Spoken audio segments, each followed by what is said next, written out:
Welcome to the Four Fires Podcast, where we talk about winning in all four of the essential areas of life.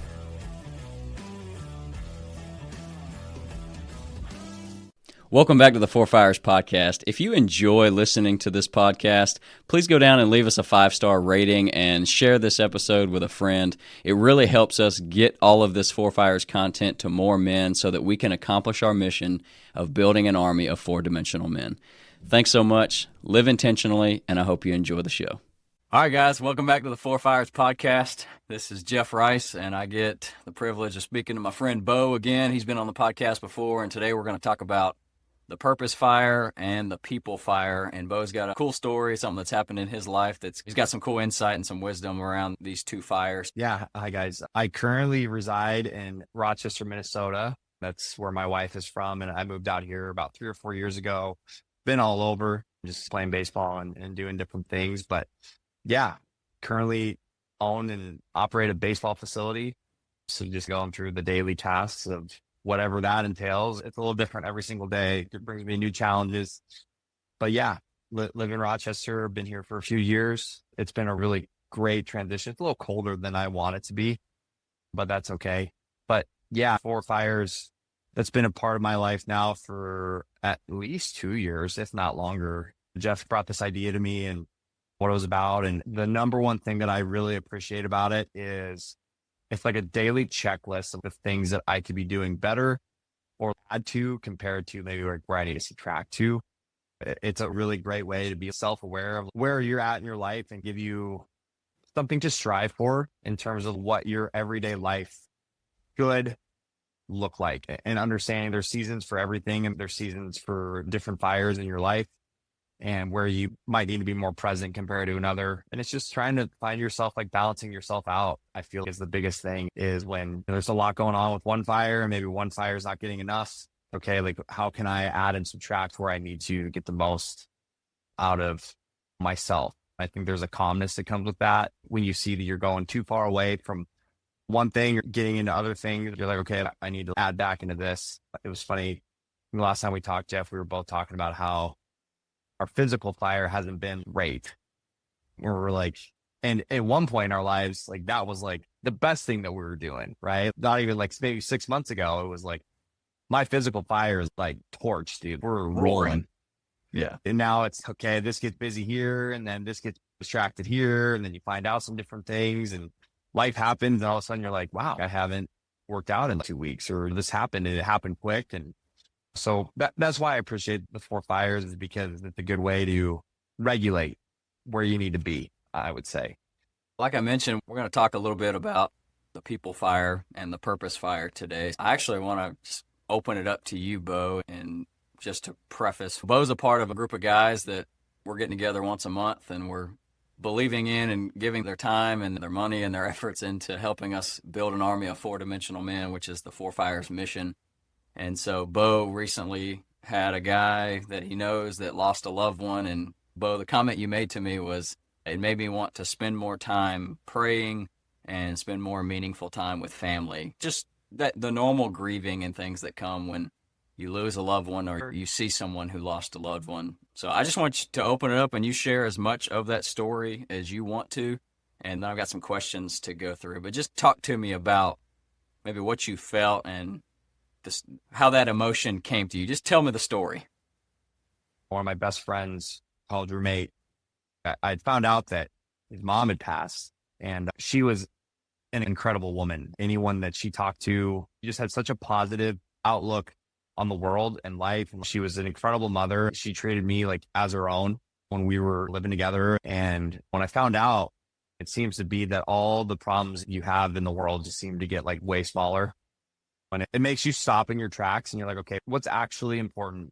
What's really important and what's actually going on? We need to put our focus towards. And essentially when that happened, I just dropped everything. I called him. I was like, hey, when is the service? When are we doing everything? I flew out to Florida and I was there for just a short weekend. But just to watch my friend and how well he handled everything with such grace was just so unbelievable to me, how someone could be so accepting because of who he accepts as his Lord and Savior. She's where she needs to be. I hope that I can use her life to guide people towards Jesus Christ. And we were sitting there having coffee, and I was just like, how can you even think like that right now? Why are you not? And he's just, it's okay. Like, I've come to terms with it, and I'm just using this opportunity to show people how great God is. And I was just really blown away. I was like, yeah, dude, you're inspiring me more now than ever to feel this way. And it was just incredible how they took it, and for that to just happen. It was super inspiring. And obviously he had a mix of emotions, but he handled it probably better than I did. And it wasn't even my mom. And he's just a great human. I think he definitely helped people see how great Jesus can be. So it was really cool to watch. Obviously with the circumstance, it was really tough, but just to watch how he grew through that and what he's been doing. Yeah, super incredible. Yeah. So how do you feel like that experience with your friend has shaped your view on life and relationships? I would say this. We sat down at a coffee shop together because he knew I was in town. The thing is with best friends is you might not talk to each other for a really long time, but when you see each other, it's just right where you left off. It's crazy. Yeah. Nothing changes. We talked about anything and everything under the sun, whether it was business related or relationships or whatever. And for him, through that whole conversation, it just made me realize how unimportant the materialistic things are in like our world that we have. It's like, I'm worried about the company's finances, or I'm worried about what house we're going to try to move into, or what's going on with this employee, or these problems that I have. It just makes you stop. And that's what he did. Like, we're doing the things on earth to try to show light to Jesus. And I think when you get in the midst of things in life, I think it's really easy to lose sight of that. You just get busy. You just get busy doing things, and you forget what you're doing. And God has an incredible way of making you more present. And that's what I took away is with everything going on, just with our daily lives, like it was just one moment that made you stop, and you're like, okay, nothing else matters. I'm going to be here for my friend.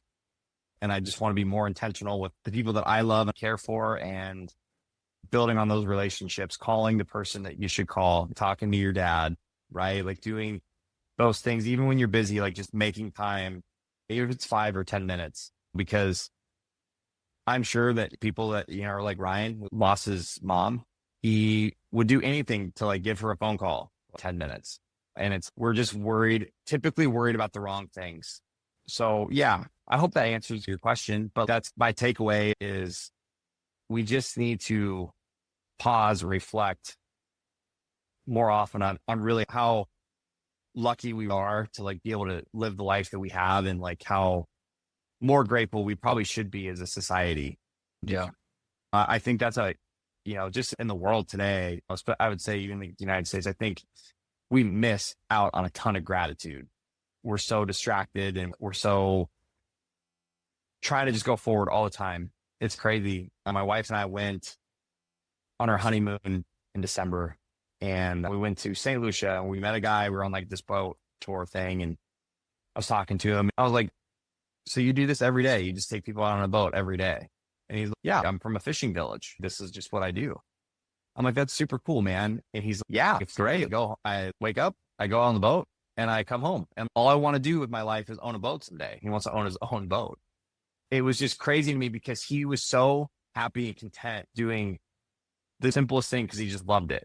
You get to the United States and everyone's worried about their 401k, what clothes they're wearing, the house they have, or keeping up with the Joneses. He was so content and happy. And I'm just like, man, that's a life to live right there. That guy's got a simple life. He's just so happy. The relation to what we're talking about here, I feel like we get so distracted with all these things that in the grand scheme of things. Yeah. We can't take it with you when you die. You can't take the house. You can't take the car. You can't, it doesn't come with. And he just, he's living his best life. I just can't wait to own a boat. And I remember telling him, I was like, dude, I hope you own a boat more than anyone that I've ever wanted to own a boat in my life. But yeah, that's my takeaway. I hope you're enjoying this episode of the Four Fires podcast, but I want to take just a second to tell you about the next Four Fires tribe gathering that's happening near LaGrange, Georgia. Throughout the year, the Four Fires does different events to bring people together, allow them to meet each other, and to be able to share the Four Fires with more men. So the purpose for this event is to have a good time, hear some stories, meet some guys that are living a four-dimensional life, or introduce guys to the Four Fires. We're going to eat great food, play some fun games, and light a bonfire at the end of the night. And who doesn't like a good bonfire? So if you live within a few hours of LaGrange, Georgia, I really encourage you to visit our website, click on the events tab, and go read all the details and RSVP for the Four Fires Tribe Gathering coming up on May 17th. I hope to see you there. Yeah, it sounds like what Ryan said, that I hope that people get this out of my mom passing. It sounds like you were one of the beneficiaries of that, of just like I was refocusing on what's important, and maybe like an unveiling of, wow, I've been maybe letting just my busy life, not that it's bad, like the work that you're doing is fantastic. You're helping dozens, probably hundreds now of kids get better at baseball and maybe be able to go play college baseball. So what you're doing is great, but it's like sometimes it's good to be reminded of, I should probably call my dad more than twice every 6 months or something. I don't know what the thing is, but yeah. I think that's what, with the Four Fires, like going back to the original like introduction, is if you pay attention closely, you reflect on the things you need to. And I think that's the interesting thing is I feel like in a society, we have a tendency to lose our presence in the day where we're, like I said, we're distracted or whatever. I think that's where am I doing well with this?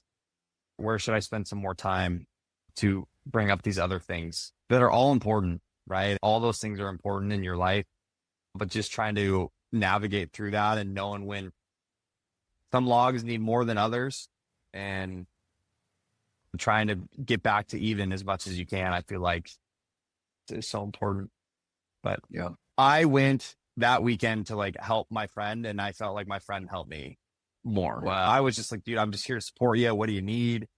What do you want? And I remember my wife called me on my way home to the airport, or I was going to the airport. And, she's like, so how was everything? It was fantastic. I got more out of it than he probably got from me. It was incredible. Just the wisdom that he has is so beyond his years. It's really incredible. You talk to someone that's a little bit older, that's lived more life. That's how I feel when I talk to him. I'm like, wow, you're younger than me, but I feel like I'm talking to a 55-year-old guy that has already had 2 kids. More friends like that. And we need to be that friend to more people maybe too. Yeah. So has there been a moment since this happened or ever in your life where prayer has brought you in maybe an unexpected peace or clarity? Yes. Like life always ends up okay. Like no matter what you're going through, I look back, and I'm sure you do this too. Like we're super stressed about something right in our life. And you look back and you're like, dude, that wasn't even that bad. Like you stress and you're stressing about this, and a week goes by and you're like, I don't even know why I was so stressed. It's okay. Because all those things that you're probably stressed about, like in the grand scheme of things, don't matter. Now, don't get me wrong, there's certain things, right? There's health related things, there's family things, or there's certain things that like bring you stress. So you're like, I really want this to be successful or good, or life to be good. But I've just found that the things that are like the materialistic things that you stressed about, it works itself out. That's just what I found. The best things that I pray about, I should say, is not necessarily like certain like things or whatever, but I feel like the challenges that like come my way when I do go into prayer, like they do get answered, maybe not in the way that I thought it would be. And I think that's okay, because I think it's, like I need to learn how to do this through this way and not the way that maybe I want it to be. When I get stressed, it's because I'm trying to do a certain thing a certain way, and it might just not be the time for it to be like quote unquote like my way. So I had a conversation with a kind of a lifelong friend of mine. It was February of 2024. And I was talking to him, and we were talking about God and having a relationship with Jesus. And he was struggling with it all. And we'd grown up together in the church. That's how we knew each other. Grew up in the youth group. And so I was like, all right, man, let's talk about this, because You and I grew up in the church together, and Sure. we both have a relationship with God. And I'm sad that you're having these struggles with God and prayer, and you're like, is it even real? And he was just struggling with it. I was like, let's talk about it. And he said to me, he said, do you ever just feel like you're talking to yourself when you pray?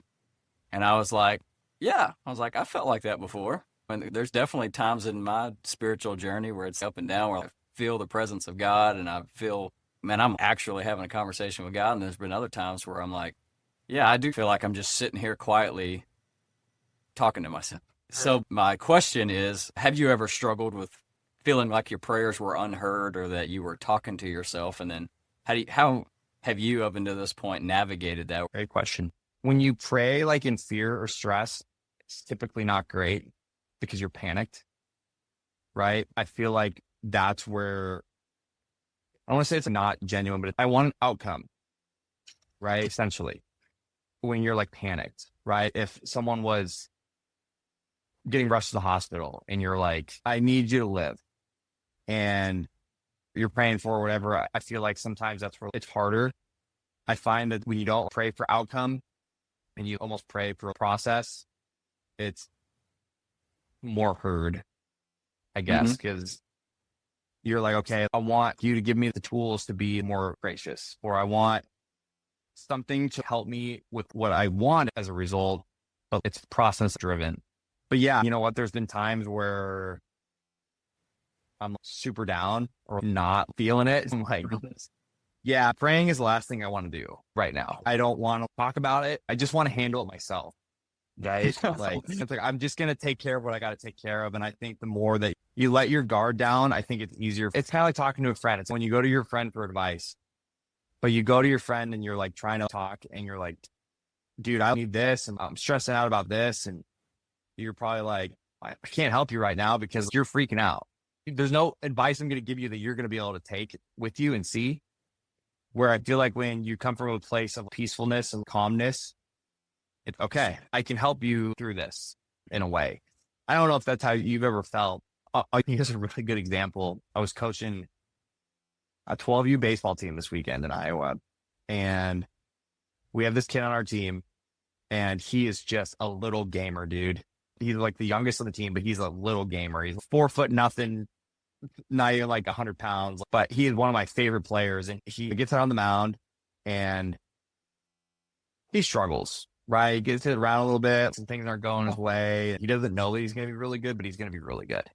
And he comes out of the game and he's crying, right? He's like all in tears, and he's sad because he feels like he let everyone down, right? One thing I try to do as a coach is I'm like, look, you have 1 minute to be upset, right? But then I need you to come back down to earth, right? Because I can't talk to you right now when you're just sobbing in your shirt, essentially. I can't help you. I can't help you learn from this. I think that's my comparison, per se, is like when he was finally like just calm and I could listen to him, we could talk through it. It was really good. And then, of course, he goes and gets a hit and he's all happy and life, how it is being a baseball player. Changes like that. Yeah, it's all changes. Yeah. It's all good. And our conversation was, he's like, I want to quit baseball. I'm done. This is stupid, whatever. And I was like, okay, then I'll take you out of the game, man. You can't hit, you can't do anything. But I said, you're only being unfair to your team and yourself and your parents that came to watch you, but I'll take you out. And he came to his senses, you know, he goes and he has a mind shift and whatever. But if I would have given him that advice 1 minute before, while he was still like deep crying into his t-shirt, he probably been like, yeah, I'm done. I don't want to do this or whatever. It's just being able to give that advice when they're ready to take the advice.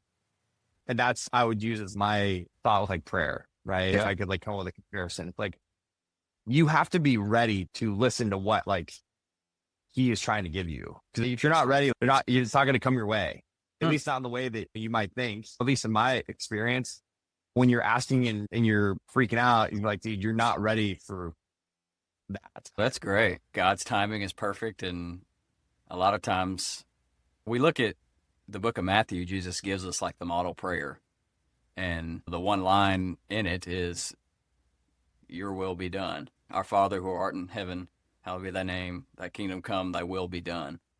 And then when Jesus is about to go down on the cross, he says, God, please don't make me go. He says, may this cup pass from me, but not my will, but your will be done. So I think maybe that's like part of wisdom, of like understanding, like you said, things. Your line was, it seems like things just always work themselves out.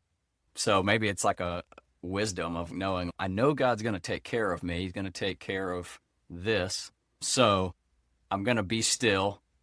He knows my needs, but I'm going to go and talk to my Heavenly Father. I'm going to ask him for these things, but being wise enough to know that God is not a vending machine. Like, you don't just send the prayer up and then the Snickers bar comes out. Great line.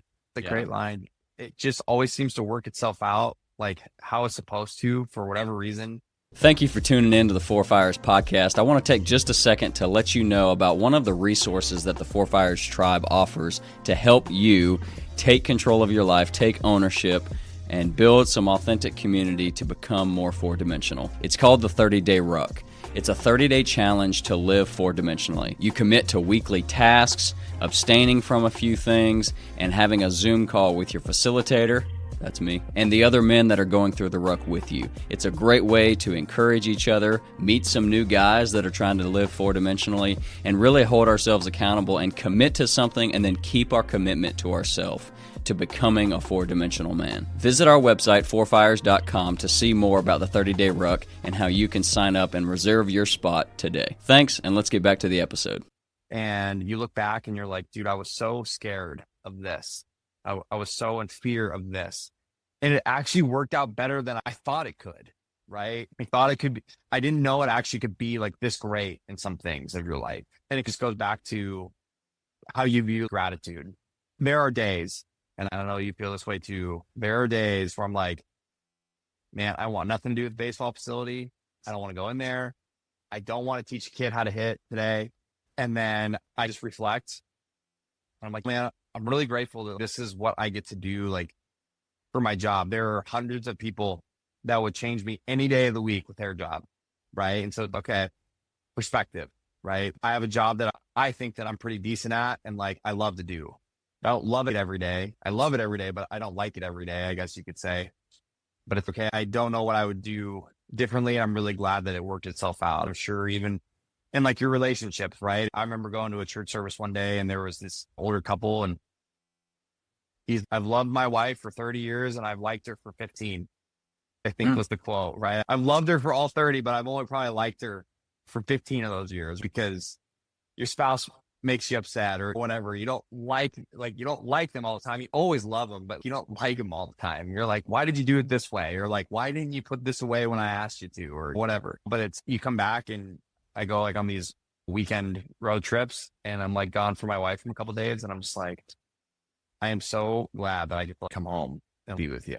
Yeah, man. Last week, I think it was actually Friday night, I was sitting in the backyard and I was sitting around my fire and I was just hanging out there by myself. I knew that my wife, Rachel, was in the kitchen cooking some dinner for us. I was out there just chilling and I was on my phone and a social media video popped up of a girl that was the sister of a guy I was good friends with, and she passed away at 18 years old from ovarian cancer. And it was a video of her and her dad dancing at her prom. It was just a video of her and her dad dancing, and I know that this girl had passed away, and I immediately, like, my perspective was like, I need to go dance with Rachel right now. I was sitting out here in the backyard just because I was like, I just need to be alone. I just want to sit out here. And again, there's nothing wrong with that. I can do that. But it was just like this moment of perspective. And I immediately got up, went inside, and just started talking with Rachel. I think we like danced and played around or whatever. But it is important, and it's good, I think, when we remind ourselves of we're never guaranteed another day. You ever been like mad at like your wife, or not maybe like mad at her, but like maybe like mad at a situation in like your life, right? And then like your wife is like obviously more upset about something else like during that time. And then all of a sudden, like you just forget everything that you were like doing and you're like, what do you need? Does that ever happen to you? That happened to me a couple weekends ago. I don't even remember what I was mad about. That's how little of a deal it was. When I came home, I was like mad about something. And she'd had just a really tough day. And she came over. I was laying on bed came over and she hugged me and she just was crying. And I'm like, my problems are no longer, there's something else that's more important, right? I have to work through this with her and do these things right now. It's just always interesting how there's certain people or relationships you have that when you're really close with someone, it just seems to be that all the issues that you have will go away. And maybe it's like God's way of saying the problems aren't that big of a deal. It puts little reminders in there, like weekly. He'll be like, yeah, someone's a little more upset, dude. You got to get over yourself. Yeah. I don't know, but it makes you wonder, why are you sad? I'm just having a bad day. Okay, I'm here for you. What do you want from me? What do you need? Yeah. If you ever feel like, if you can't get past maybe how bad your problems are, and like, I'm not belittling my problems or your problems or anybody else's problems. I know there's really serious and hard stuff that people deal with, but I think a good rule of thumb is if you're feeling like all you can see is what's wrong in your life, go read the book of Job. Job lost all of his kids, all of his livestock, all of his crops, I think, were eaten by locusts. And then he had boils break out on his body. And all of these terrible things happened to Job in a matter of, I think, like the same day.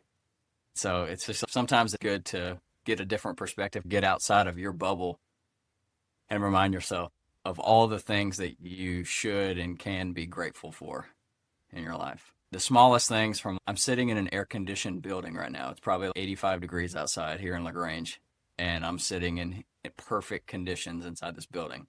That right there is enough to be grateful for.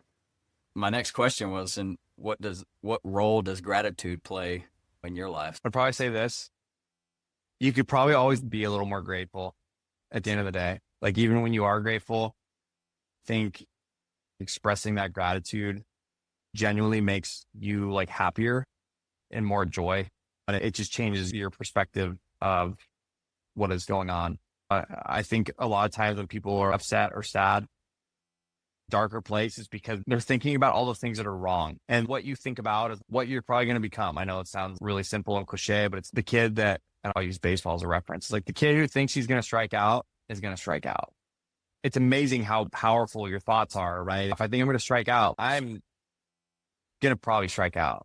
If I'm confident that I'm going to go hit the ball hard, it gives me at least a chance to go hit the ball hard. I'm in the ballpark at least. I'm already playing half the game. It's much more active rather than passive. Because if you're just like, oh, I hope I don't, that's passive. Like, you're not even going after anything. Yeah, exactly. I remember when I was in college at a point, I remember I used to have extremely, probably more performance anxiety than like I could prescribe at the time. That's what I like recognized years after playing. I was like, dude, you have wicked performance anxiety. You match all the signs of that. And the way that I got myself out of it was I would write down and literally talk to myself about, I'm like, you're going to hit the ball hard today. I'd say it out loud. I'd write it down because I had to talk myself into it. Because when I would initially wake up, I'd be like, it's game day today. What if this happens? What if this sucks? Those were all the first initial thoughts. For whatever reason, they were never just, dude, it's game day today. I'm the man. It never seemed to ever be that way. It was always the negative first that I had to talk myself out of.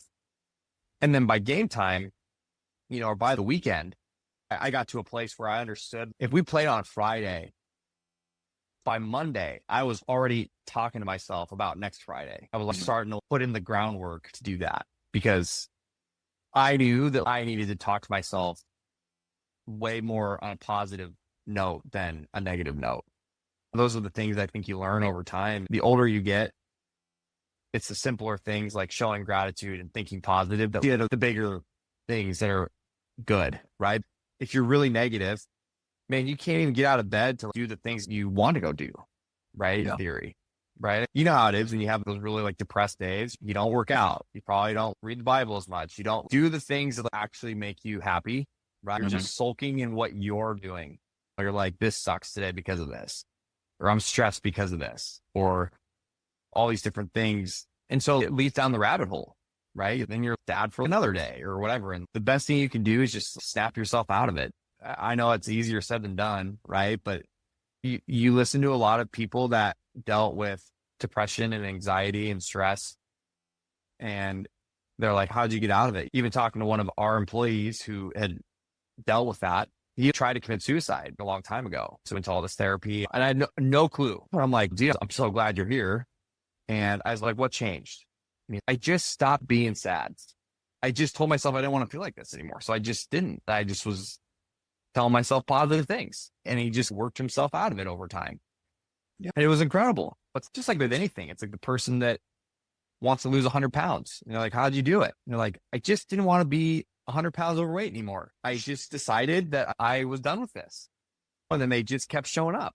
It's just amazing how powerful your mind is. If you tell yourself you're going to strike out in life, you're going to strike out. If you tell yourself that you're going to hit a double, there's a good chance you're going to hit a double. What you focus on is a lot of times what you get. I read this morning, and coincidence, maybe, I think maybe it's a God thing, but this morning I read Proverbs chapter 4, and Proverbs chapter 4 verse 23 says, guard your heart above all else, for from it is the source of life. And so then I was like, okay, what does that mean? Or why is that important? And so then I just wrote out in my own words, I was like, I have to guard what comes in, or what I allow in, or what I focus on, because it will produce what comes out. Or we know that one of the ways that we know that our purpose fire is healthy is the Bible lists out the fruit of the Spirit. And so love, joy, peace, patience, kindness, goodness, faithfulness, gentleness, and self-control. So if you're like, if I want those things to be evident in my life, then it's so important what we allow in. It actually says guard your heart. That I think shows up for me. I want to make sure I'm not allowing any bad things to come in, so it is like a defensive thing. But then there's also an offensive guard. I am purposefully not going to focus on what's wrong in my life. I'm going to purposefully guard that from coming in, and I'm going to purposefully focus on the good stuff in my life, all the gratitude stuff, because I know that 1,000%. What's it say?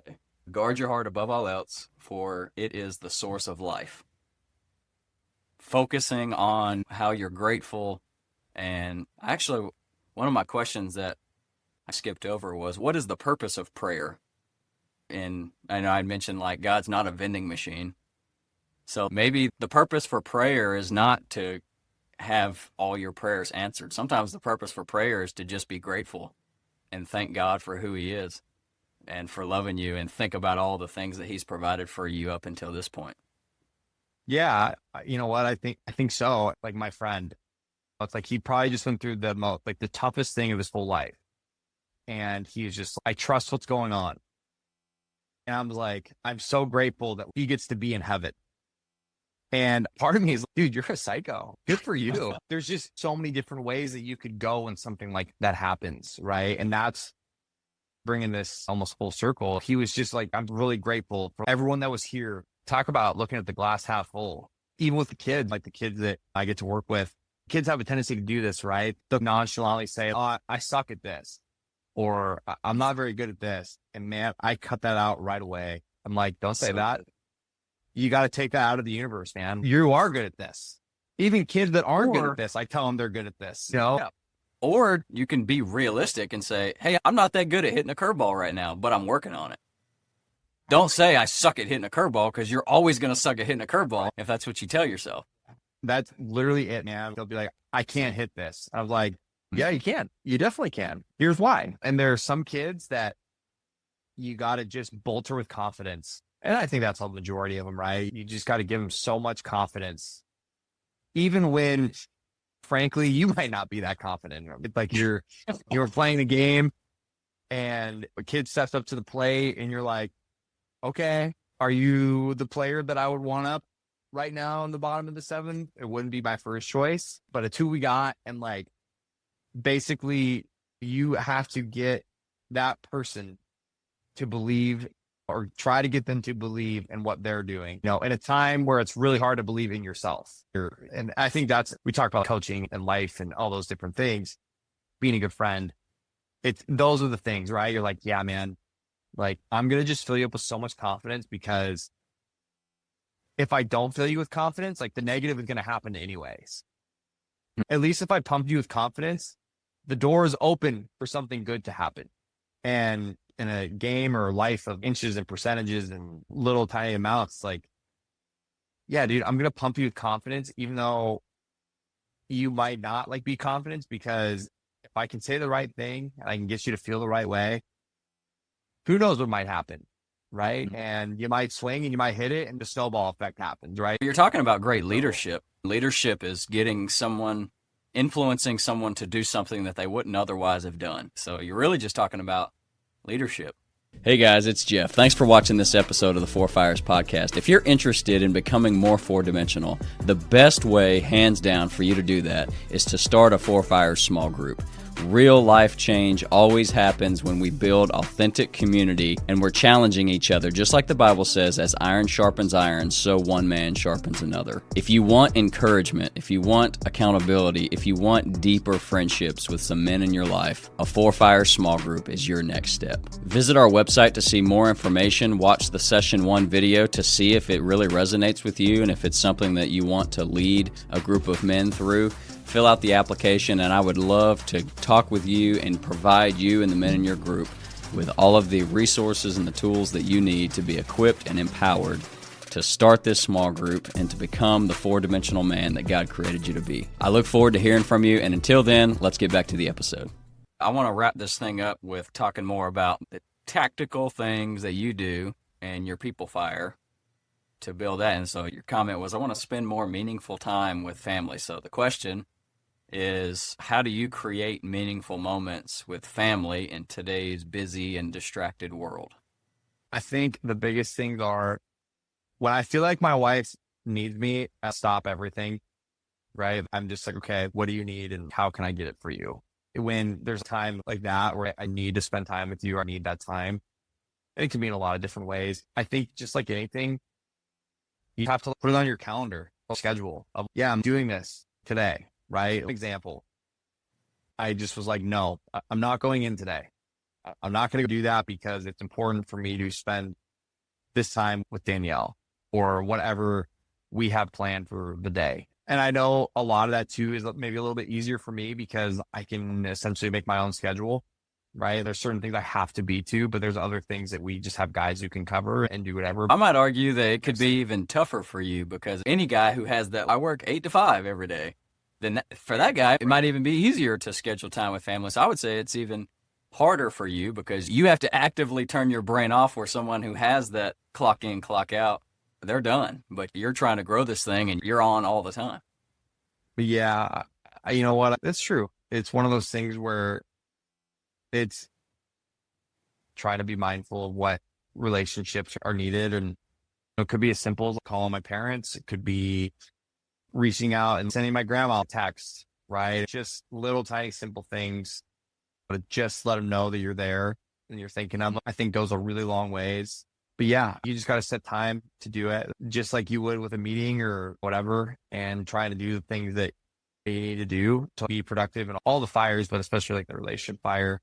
So it's just like you said, calendar it. So I've got this book, and every day I write out a couple tasks in each of my fires that I'm going to do. And so on the same topic of calendar it, just write it down. Say, I'm going to do this today, or maybe it's really small. And just go do it. I'm going to send both of my parents an individual text that say, I love you. I'm thinking about you. Hope you have a great day.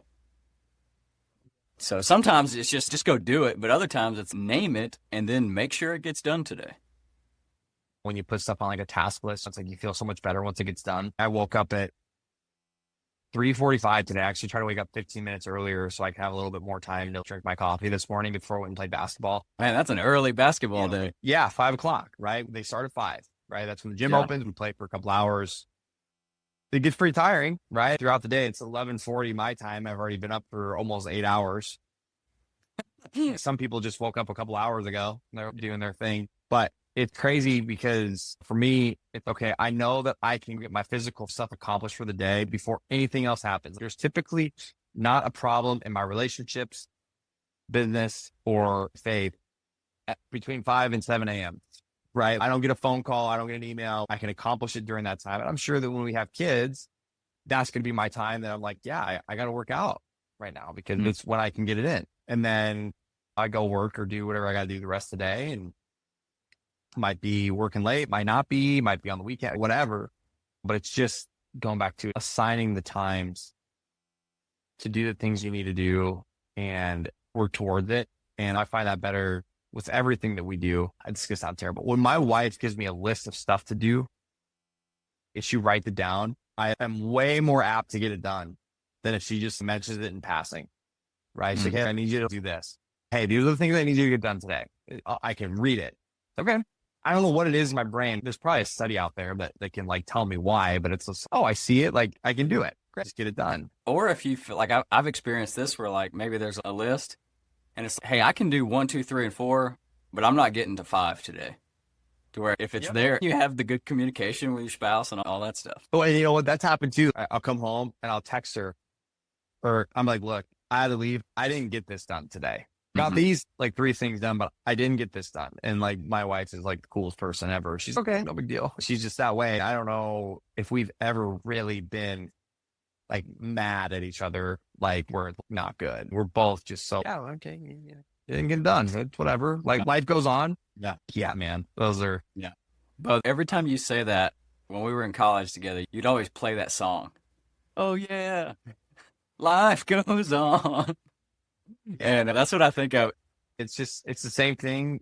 We're like even just talking about when bad things happen in your life, you're freaking out until you can't breathe anymore. Everything's okay. And then at that point, you're not worried about it anyways.